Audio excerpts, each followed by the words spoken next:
Saw you on February 5th. You said we have skilled receivers, but a couple words you said which stood out is they haven't done anything. Right. From early impressions, Matt drills, and first couple of days, the returning guys, Mark Pope, D. Wiggins, Jeremiah Payton, Mike Harley, do you see things to work with that group? Yeah, absolutely. I think it's the same. I mean, they've got ability. They've got a skill set that, hopefully we can develop and help them grow. And the first 2 days, all those guys have done a good job attacking what we're trying to do, and we got a long way to go. But, obviously they're excited about what we're doing, I think. They're buying in. And so hopefully, this is day 2 of the process. We don't have pads on yet, but hopefully we'll continue to improve. And those guys can, step up and do things. Coach, your receiver just said it's not confusing.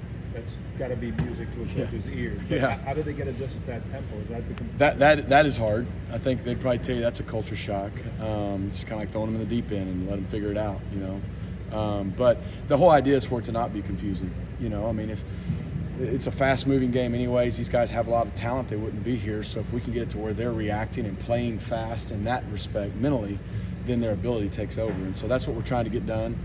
They're not there yet. 2 days in, they're still thinking a little bit, but for him to say already it's not confusing is a good sign.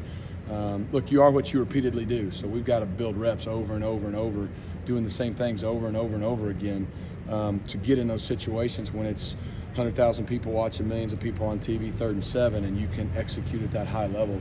It doesn't happen by luck. It's got to become a skill. So. That goes hand in hand with confidence, I would think. Yeah. Huge... It does. If you know what to do, you're confident, you'll play faster, you'll play better. If you're unsure and you're hesitant, in anything any of us do, we're probably not going to play to our full potential. So that's the goal. This spring, we got to get our guys learning how we want to play. I think the first 2 days, they now understand what we want. We're not anywhere close to what we want yet, but they get it and they're buying into it. And the next step is obviously to get to where they're reacting, playing fast mentally, which will allow them to play fast physically. But it's only day 2. Dallas. I can do 2 at once. Let's go. All right, get it. That's part of the Up tempo, offense, right? up tempo. Yeah, I mean, we got to have a run pass option, All right, so DJ Dallas is obviously gone. Yeah. He was a leader here. Yeah.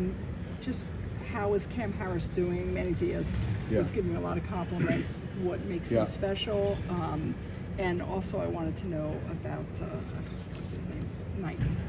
Yeah. Yeah, so Jalen, first and foremost, for a true freshman, 2 days in, I mean, again, we don't have pads on yet, but just his ability to have no fear and jump in there has been impressive. It's exciting that he gets to have a whole spring. Usually you don't get running backs this early, so I'm excited about that.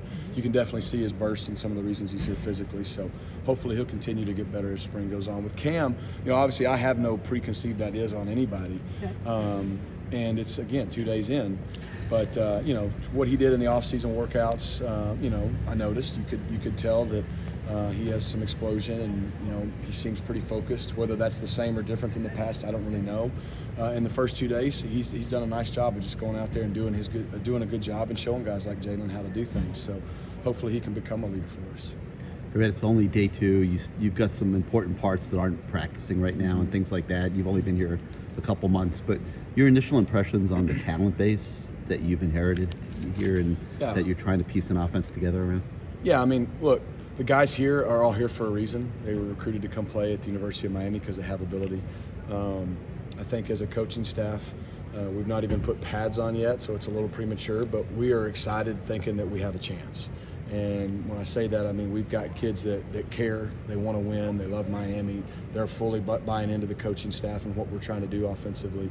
I know they believe in Coach Diaz and what we're doing as a program, and so that gives you a chance, and it's our job as coaches to help them learn what we're trying to do, develop their skills. We got to, one thing that stands out is we have speed and athleticism, we have kids that care and want to win, but we got to show them how to win. Right. You can want something as bad as you want, but if you're not willing to sacrifice and you don't know what it takes to get there, there's going to be a disconnect. And so that'll be a big part for us as coaching staff, is showing them what it takes to win at a high level, how to get there, teaching them how to do things on a daily basis. And then I think, after that, it's just going to become, as coaches, us learning them what they can do well and putting them in position to be successful. What do you think of how the quarterbacks performed today? I'm never really thinking that we're that good in practice. So I do think that they're trying. They have an idea of what's going on. Things are moving fast for them too. I mean, you're asking kids. Some of them have done tempo systems before. Some of them haven't. And so when all of a sudden you're asking them within 10 or 15 seconds to turn around from the last play, digest the call, and then snap it and execute, that takes a little bit of an adjustment. What I like about it is you play the next play. Like, you may have just thrown a bomb for 40. Doesn't matter anymore. The next play is all that matters. And you may have just gotten one picked off or knocked down. You got to go play the next play. And so it helps you have a short memory, but which you have to do at quarterback. I think they've all done well. It's hard when you're trying to rep a bunch of guys. And right now I'm trying to make sure I give everybody the opportunity to see what everybody can do. But their attitude's been great. We've got some ability, and so hopefully, we're like every position, as we start building reps, we'll start seeing consistency. I know Coach Diaz said these guys are like in pajamas right now, but once they do get the pads on, I'm interested in your philosophy when it comes to offensive line and developing. Is this period to sort of experiment with moving guys around, or do you want them to be kind of stuck in a spot to learn it? Coach Justice and I think agree on a lot of things, is that as soon as you know where guys fit best, you would like to keep them there. I mean, it's like anything else. If you're playing left guard one day, left tackle one day, center, right guard, flipping sides, it's hard to get really good at something. It's the same thing at receiver and every other position. And so the first few days is kind of a feeling out. We got to learn these guys. The hope is we've had 2 days now in helmets. We're going to have 2 days in pads before the break.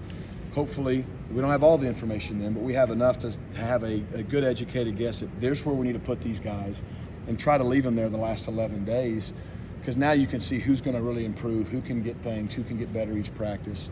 But ultimately, you'd like your left tackle, left guard, center, right guard, right tackle to stay there if no injuries, and not kind of have to play musical chairs, if that's what you're asking. I think that's like everything else, allows them to react, to play faster, play with confidence, and hopefully be more physical. Thank you very much.